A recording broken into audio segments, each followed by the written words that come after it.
Dans Isaïe 39, nous lisons que lorsque la nouvelle de la maladie d'Ézéchias et de sa guérison parvint à la cour de Babylone, des messagers furent envoyés avec des lettres et un présent pour Ézéchias. Ézéchias avait été destinataire de la grâce de Dieu, mais il fut incapable de passer le test de la grâce.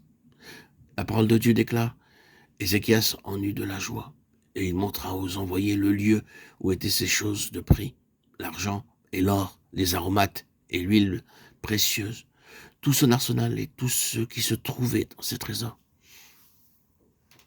Il n'y eut rien qu'Ézéchias ne leur fit voir dans sa maison et dans tous ses domaines.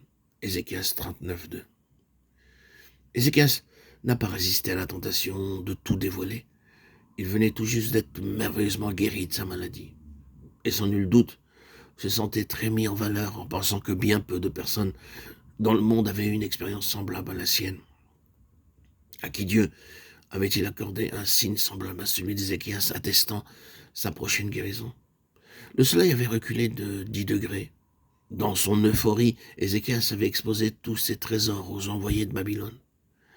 Ils ont vu tout ce qu'il possédait. À cause de tout cela, Isaïe lui déclara: Voici les temps viendront où l'on emportera à Babylone tout ce qui est dans ta maison et ce que tes pères ont amassé jusqu'à ce jour.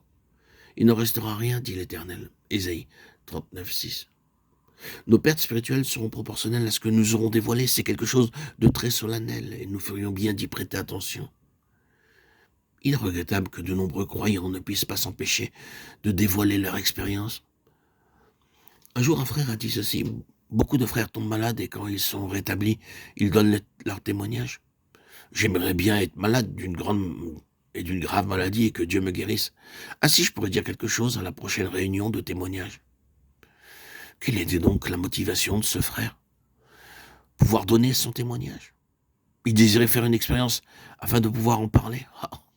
Cette façon superficielle de se conduire cause de sérieuses pertes chez les enfants de Dieu. Elle leur enlève toute réelle possibilité de faire des progrès spirituels. Que dire après cela? Ne devons-nous pas rendre témoignage de la grâce de Dieu? Paul l'a fait, et de nombreux enfants de Dieu de génération en génération l'ont fait aussi. Mais rendre témoignage est une chose, se complaire en exposant ses propres expériences en est une autre. Quel est notre objectif dans le témoignage? Cherchons-nous à édifier les autres, ou recherchons-nous le plaisir de parler?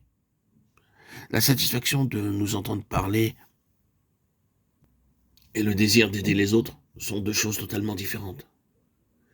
Nous ne devons pas être réticents pour témoigner, mais nous devons modérer nos propos afin de ne pas tout exposer.